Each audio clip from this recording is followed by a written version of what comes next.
Okay, so today we're diving into something that's got me totally captivated. Okay.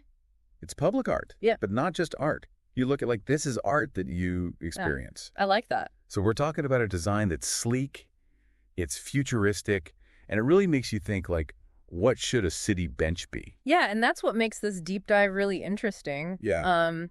We're looking at a piece that's creating a lot of buzz in the design world. Okay. Outdoor seating concept 2098. It's this really cool blend of art and function.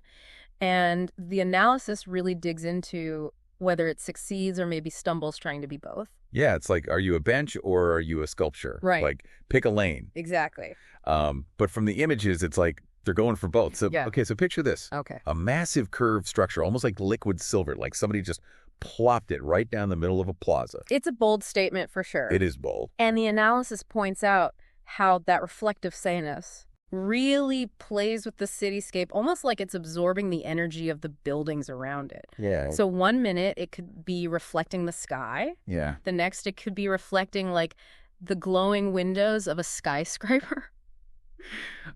Talk about a chameleon effect. Oh, see, that's already giving me chills. Right. It's like this living sculpture constantly kind of evolving with the city around it. I love that. But let's talk practicality for a second. Okay. Stainless steel, Okay.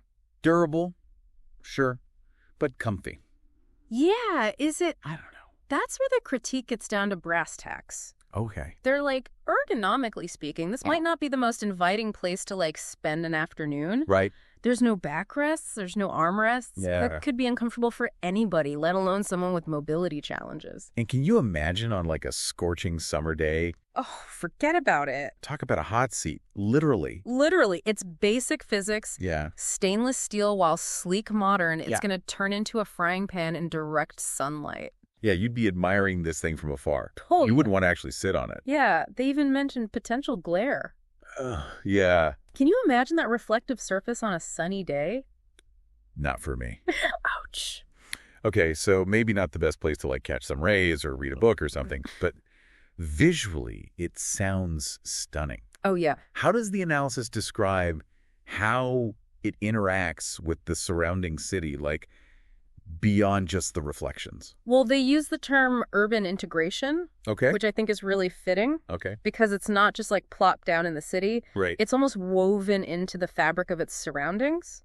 Yeah, I like that. So it's less about standing out Yeah. and more about sparking a dialogue with the urban environment, wouldn't you say? Yeah, I'm with you on that. It's Yeah. reflecting the city's energy back at itself, almost like it's becoming part of that urban tapestry that we talk about. Totally. But then there's the question of, if people don't even realize that they can sit on it, Right. is it really working as public seating? That's the million-dollar question. Right. And the analysis points out how that lack of clear signage or any real design cues Yeah. might leave people wondering, is it a bench or is it a sculpture? Right. Should I admire it from afar or pull up a seat? Yeah, it's like the design is caught in this weird in-between. Totally. It's not quite committing to either. Non-committal. A little bit, yeah. And even if you do realize, oh, this is a bench, I can sit here. Yeah. There's also the whole slippery when wet factor. Oh, yeah. Stainless steel and rain, not a match made in heaven. Not the best combo. Well, It's the designers were so focused on the visual impact that they overlook some really basic things Yeah. about how people actually use public spaces. right, like function. Exactly. Okay, so we've got some design challenges on our hands. I do. But before we get to those, let's give credit where credit is due. Okay. The analysis praises quite a few aspects of this concept. Absolutely. One of the biggest strengths they highlight is the visual impact. It's bold. It's modern. It's undeniably eye-catching. For sure. And you can't deny the craftsmanship. That seamless curved structure is no small feat. Oh, absolutely. Yeah. It's definitely a conversation starter, Right. which I think is a huge part of successful public art. For sure. It gets people talking, gets people debating, maybe even snapping a few pics for the gram. Exactly. Right. And the analysis praises how well it captures that futuristic aesthetic. Yeah. It really reflects a forward-thinking urban environment. Yeah. And let's not forget about the durability of stainless steel. That's true. This thing is built to last. Yeah. It can withstand the elements. Yeah, that's key when you're talking about something exposed to the elements 24/7. Totally. But I think we're circling back to this a little bit. Yeah. Those comfort issues are hard to ignore. Yeah, that's where the fun begins. Okay. Let's put on our design thinking caps and explore how the analysis suggests we could address some of these drawbacks. Okay, let's do it. Mm. Because I feel like this design has so much potential. Yeah. How do we make it both a feast for the eyes and a comfortable, functional space? Right. So they have some really cool ideas about tackling that comfort factor. Okay. For one, they suggest incorporating subtle curves or even flat sections into the design, Okay. places where people could actually sit comfortably Okay. without compromising the overall artistic vision. So keep the artistic integrity. Yes. But add in some ergonomic zones. Exactly. I like where this is going. It's about finding that sweet spot between form and function. Right. They also talk about playing with surface textures. Oh, interesting. Instead of the entire structure being polished metal, Okay. maybe incorporate a more matte or textured finish in certain areas. Wouldn't that help with the heat absorption problem a little bit too? Totally. Make it less like a solar oven? Exactly. A textured surface could also provide some better grip, A good point. which is essential considering how slippery stainless steel can get, Yeah, that's a good point. especially with those curves. Okay, those are some smart tweaks. Yeah. But what about accessibility? Right. How do we address the lack of backrests and armrests without making it look like an afterthought? That's such a crucial point. Yeah. And the analysis doesn't necessarily give us all the answers, Okay. but it encourages us to think about how can we approach this design through a more inclusive lens. Yeah, like maybe instead of one continuous curve, there could be variations in the height, Right. variations in the shape to accommodate different needs. I'm with you. Imagine like sections that are lower to the ground, sections with a bit more back support. Yeah. Maybe even like integrated armrests that feel like a natural extension of the design. And maybe it's time to think beyond just metal.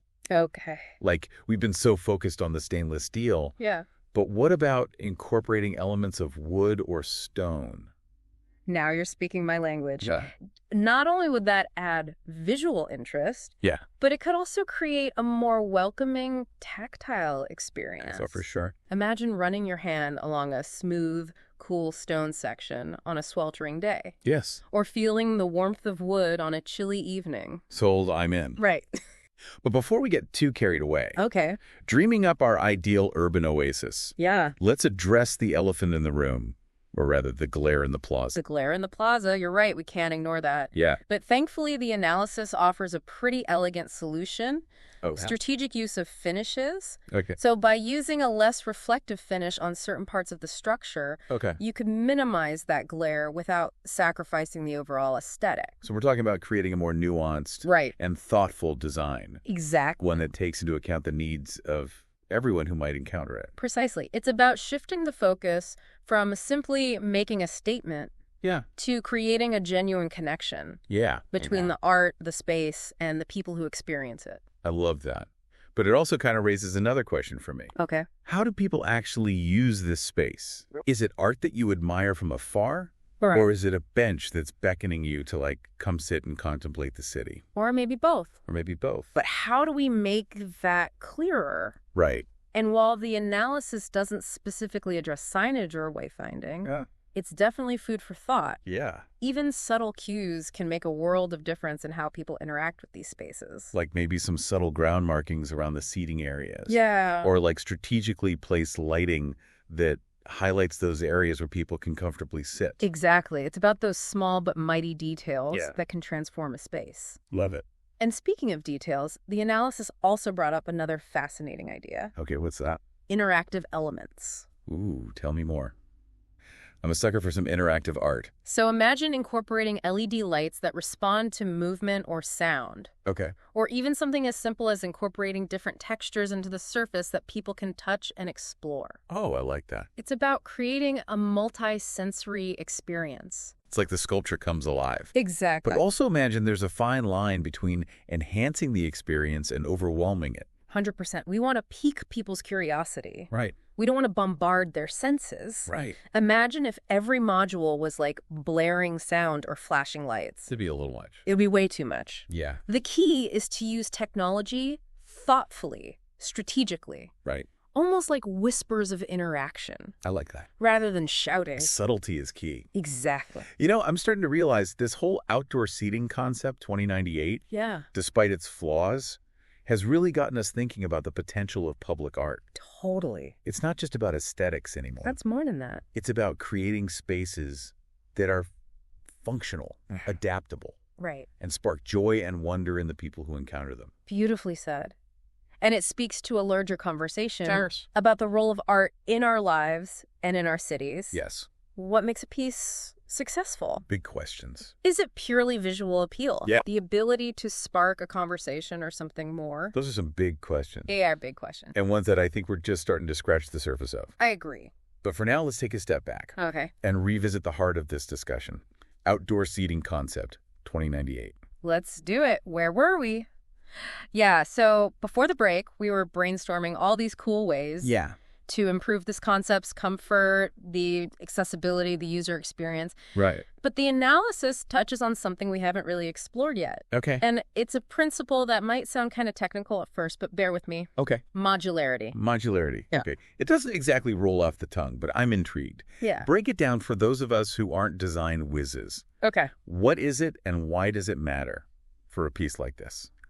Okay, so imagine building blocks Okay. like Legos, I like where this is going. but for urban furniture. Okay. So modularity is essentially designing something as smaller, repeatable units Okay. that can be combined in different ways. So instead of having one massive fixed structure, Yeah. you have these individual modules that can be rearranged, Oh, interesting. expanded, adapted over time. So you're saying we ditch the idea of one giant curved sculpture bench thing and instead think smaller. Potentially. Like what if we had smaller curved segments Yeah. that you could like scatter throughout the plaza Right. or maybe link together in different ways? You got it. You're picking up what I'm putting down. Okay. That's exactly what the analysis suggests. Yeah. Like, imagine having the flexibility Yeah. to create all these different seating arrangements. Oh, cool. Like intimate nooks for solo contemplation or larger clusters for groups to gather. I love that. Yeah. And you know what else I love about that? What's that? This modular approach could be a game changer for accessibility. Absolutely. We could have modules at different heights, Right. some with backrests and armrests. Yes. Others that are lower to the ground or designed for wheelchair access. So it's about providing options and flexibility. I love how you're thinking. And don't forget about maintenance. Oh, that's true. If one module gets damaged, Yeah. you just replace that one piece. Easy peasy. You don't have to dismantle the entire structure. That's true. That's a really good point. It's efficient. It is. It's sustainable. Plus, think of the design possibility. Oh, yeah. You could rearrange these modules for different events or seasons. Right. You could even let people rearrange them. Oh, I love Let it. them create their own little urban oasis. That's so cool. It's like taking this imposing sculpture and injecting it with this dose of playfulness and adaptability. Right. It's like less precious, more interactive. I love how you put that. It's about making public art more approachable, Yeah. more interactive, even a little bit whimsical. Yes. You know, it transforms the piece from this static object into something that's dynamic and ever-changing, Right. mirroring the city itself. It's like we're giving people the tools to be co-creators of their environment. I love. And speaking of creativity, Yes. this modular approach makes me think back to those interactive elements we were talking about. Oh, yeah. What if we embedded those LED lights or textured surfaces into the individual modules? Now you're speaking my language. Right. Imagine modules that like light up in response to movement, Oh, that'd be so cool. creating this like rippling effect as people walk by. Yeah. Or modules with different tactile elements, Uh-huh. inviting people to touch and explore, experience the sculpture in a whole new way. We could even have modules that play music Yes. or tell stories when you interact with them. I love it. It'd be like choose your own adventure, public art, That's amazing. right? But I do think it takes a delicate touch to get these interactive elements, right? Oh, for sure. Like we don't want it to be too much. We don't want sensory overload. Right. Imagine if every single module was like blaring sound and flashing lights at you. It'd be a nightmare. It would be a little much. Yeah. The key is to use technology thoughtfully, Right. strategically, almost like whispers of interaction rather than shouting. Ooh, subtlety is key. Yeah. I like that. Right. You know, I'm realizing this whole outdoor seating concept 2098, Yeah. for all its potential flaws, Right. has really gotten us thinking about like the potential of public art in general. Totally. It's more than just a pretty thing to look at, right? It's more than just aesthetics. Yeah. It's about creating spaces that are functional and adaptable, Right. and spark that joy and wonder in the people who encounter them. Beautifully said. And it makes you think, like, what makes public art good, That's a great question. right? It's a question that's been debated for ages, Yeah. and I don't know if we'll ever have a definitive answer.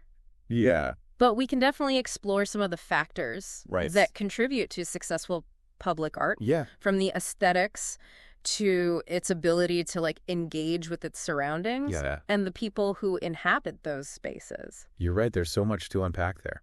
There is. And luckily for us, we have a bit more time to do just that. It's kind of funny how we started this deep dive with what seemed like such a simple question. Right. Like, could a piece of urban furniture also be art? Right. And here we are, like, pondering the very meaning of life. I mean, not really, but It's getting deep. it's getting deep. It is. What makes public art successful, meaningful, good, even? I think it's a testament to this outdoor seating concept thing. Yeah. Like, for all its quirks, it's really made us think about the spaces we're in. Yeah. Like, it's easy to just walk through a city and take all those sculptures and installations for granted. Right. But this deep dive, it's really pulled back the curtain for us. Yeah, it's like we got this backstage path Totally. to the world of urban design. Exactly. But you mentioned we'd be digging into, like, what makes public art good? Yes. What are some of the things that the analysis pointed out? Well, it goes way beyond just aesthetics, that's for sure. Okay. They talked about how good public art should engage with its surroundings. Like, it shouldn't just exist in a vacuum. Right. It's about the context of the space, Okay. the history, the architecture, even just like the pace of life Right. in that part of the city. So, like, a giant inflatable rubber ducky Okay. might be perfect for, like, a whimsical park, Right. but not so much for, like, a historic plaza. Exactly. Context is key. Context is key. The analysis also stresses the importance of accessibility Oh, right. and inclusivity, Yeah, which we talked about a bit earlier. we did. Good public art should invite everyone to participate in the experience, Yes. no matter their age, ability, background. It should be for everybody. Everybody. That makes me think back to our whole modularity discussion. Yes. Creating a design that can adapt to different needs and preferences. Right. You're really opening up the experience to more people. Exactly. And then there's longevity. Oh, okay. Good public art, it should be built to last, Okay. both physically and conceptually. What does that mean? So it needs to withstand the elements, of course. Ah. Yeah, things get rained on. Yeah, but it also needs to resonate with people, Okay. even as the city around it changes. Right, like it needs to stay relevant. Exactly. It's like that old saying, nothing is permanent except for change, I love that. right? It's so true. Like good public art should kind of embrace that change. Yes. Maybe even spark conversations about how our cities are evolving. You said it. Yeah. And ultimately, isn't that the point of any really great art?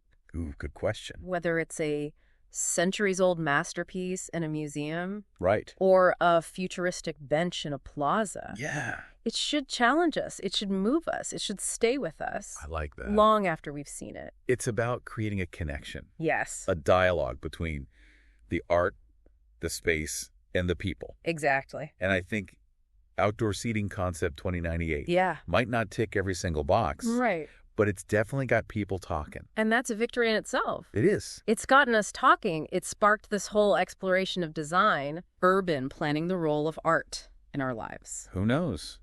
Who knows? Maybe somebody listening right now is going to design the next big thing, I hope so. the next iconic piece of public art That would be awesome. that has both beauty and function. The dream. Pleasure exploring this with you The pleasure was all ours. and with all our listeners out there. Yes, thank you for joining us. We'll be back next time with another deep dive into a topic that'll really spark your curiosity. Get those creative gears turning. Yes. Until then, keep exploring, keep questioning, and keep your eyes peeled for those hidden design gems all around you. Because you never know where that inspiration will strike. And on that note, we bid you farewell. Thanks for tuning in.